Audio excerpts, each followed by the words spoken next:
So not like he turned, I want to not talk to him. But because of, sanction relief, he visited China 4 times, but never got any tangible result. So now he switched his direction to Russia, and then Putin needs armor. Now they are delivering emissions to Russia, right? So Russia needs a bunch of, armor and then the weapons, artillery. So North Korea is sending a bunch of them. Isn't North Korea? I mean, they're sending soldiers too. At one point, I think they had like 10,000 soldiers or something on the ground. What's going on there? 10,000, and they are about sending additional 6,000. It's not like all like the battle, the soldiers, but including engineers, including the supporting unit. And then recently, North Korean government released the video. Those, the veterans, and then the victims, the soldiers killed in Russia. They were sent back to North Korea, and then Kim Jong-un kneeled down and then crying of those dead corpse. But do you think a lot of people in North Korea, through that propaganda, eat that up and buy that sacrifice, or do you think there's like what are we doing here? Initially, most North Koreans don't know we sent the military soldiers to Russia. They never rebelled. Right. It's a military secret. But gradually, the lots of media publications from outside South Korea, United States, and then many people outside North Korea realized that we really sent military personnel to Russia. So when they returned to North Korea, they gossiping, they share the rumors, right? So the information cannot be kept in secret anymore. Yes. So eventually, North Korean regime come up that, hey, we admit that we sent military soldiers. Now they are receiving the dead bodies from Russia. Now they're showing the international community and also to its own people that Kim Jong-un is so human being, so that he pay respect to those dead, soldiers and like that. But he doesn't really care. If he cares, he wouldn't send them. That's right. Yeah, he exchanged money for that. He exchanged technology for the soldiers. So, okay, that's the trade. That was going to be my question, because this is obviously long post-Soviet Russia. And as you said earlier, they even have books in North Korea talking about, or they study how the Soviet Union fell and what a disgrace that is to them. But they maintain some sort of tete-for-tete, if you will, relationship with Russia now. Yeah. So it's a business relationship, would you say, more than anything? More business relationship, but Kim Jong-un wanted this relationship more than anyone, because his father was close to Chinese leadership, and his uncle was close to Chinese leadership. But Kim Jong-un disliked the current Chinese leader, Xi Jinping. Oh, he does? He cursed in front of many North Korean officials, like Xi Jinping, really. Because Chinese current leader Xi Jinping visited South Korea first. He invited South Korean leader first to China. But in tradition, he should invite North Korean leader, and then he should visit North Korea first. But he didn't. And so Kim Jong-un ripped him. He felt that's a humiliation, and he disliked Xi.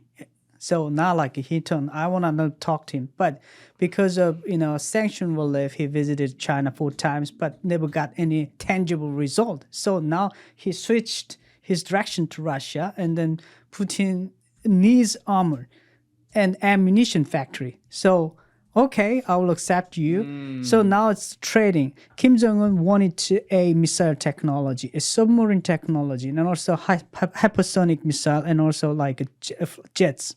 Stealth jets, that those stuff really lack in North Korea. Yeah.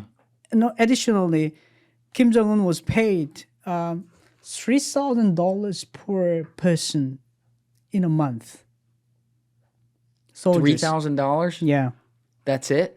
That's it. But he took all the money. He never gave the money. But he did. Never gave the money to his family members. So, yeah. Kim Jong-un benefit a lot of things from this deployment and then the agreement with Russia. Russia also has like it's you mentioned earlier. Do China share the military base or like the factory with North Korea? But Yeah. now Russia is the situation. Got it. Putin is encouraging North Korea produce more armor for his own battle. That's fascinating though, because like I understand, I guess based on Kim's ego, why he would be like offended that Xi Jinping would recognize South Korea before him. Obviously, that's par for the course with Kim. But even if he wants to be, that feels like spitting on the hand that feeds you, ripping Xi, because as you already laid out earlier, it's like China kind of allows them to exist and has that communist partnership or whatever. And if China decided to shut down certain exports, that country dies. North Korea effectively dies. You have people more than even now dead in the streets. So isn't it risky politically?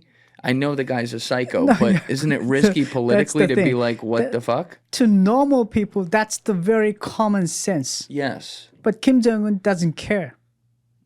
So he initiated, we have to cut all the relationship with China.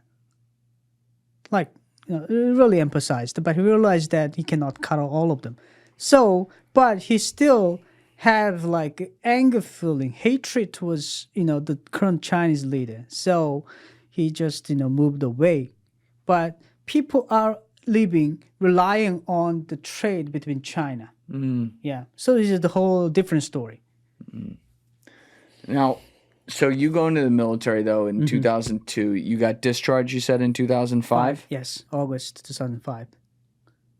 And a lot of your time, you said, had been spent obviously training and then also doing some of these infrastructure projects and running that and I guess learning how you would gather intelligence in a wartime scenario, but it's not like you had to go onto a battlefield during your time.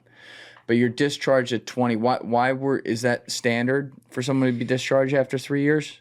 No, for standard service term is 10 years. So why did you get discharged 3 years in? In North Korean military system, we have talent recruitment, like those kids who have high grades during the high school, and also well behaved in the military service. The unit should recommend him. This person is eligible to apply college, and he has a good grade in the high school. And also well-behaved and well-trained, very loyal to the regime. So we recommend this person. So I was in that process, and I got my membership of North Korean Workers' Party. And then I transferred to the university called Pyongyang University of Foreign Studies, which is my high school's the college. The college. Yes. So would you say at this point in time your loyalty to the regime was legit, meaning you hadn't had any sort of personal, political, or moral awakening to what was outside the walls? I wouldn't say I was a true believer, but I wasn't anti-government or any idea against the leader. And then maybe most people would do the same thing. They just follow. They just, the life is, life is that life. You wouldn't expect or dreaming other life like that. But the belief has changed while I was in China. All right, which we're going to talk about in a minute. I do want to say, though, it's amazing that in a country where so many people are purposely left behind and poor and have nothing and aren't given access to higher education or, being able to rise up the ranks of society, it's amazing that in the specialized top, which I'm going to include military people and people like you also who were highly educated and stuff, it's amazing that despite being shut off from a lot of the world with few exceptions, you guys are obviously able to develop some real scientific, and we haven't even talked about it, but cyber talent in a country that has the internet shut off, to the point that the country has developed ICBMs while living in a Truman Show reality. So what I'm saying is the intellectual capital with limited resources is profound. And I'm not saying that as a compliment to the regime. I'm saying the regime's holding back you guys from being unbelievable. If you had access to, like, think about all the exchange of ideas that happens around the world and how people can build on top of each other's work. You don't even have that. And yet you're able to do some things that objectively, even though the regime's bad and we don't want to see it for them, objectively are pretty incredible intellectual achievements. Yep, this country is mysterious and miracle, as you mentioned earlier. It's technically impossible. The country in a poverty and explicitly put people in poverty and develop ICBM, high technology, and in the cybercrime units. It's the kind of unimaginable effort doing that. So many people studying North Korea, they call these countries really miracle. Yes. Yeah. Thank you guys for checking out this clip. If you haven't already subscribed, please subscribe and hit the like button on this video. It is a huge, huge help. And if you'd like to check out this clip's full podcast episode, that link is in the description below or right here. And finally, you can follow me on Instagram and X by using the links in my description below.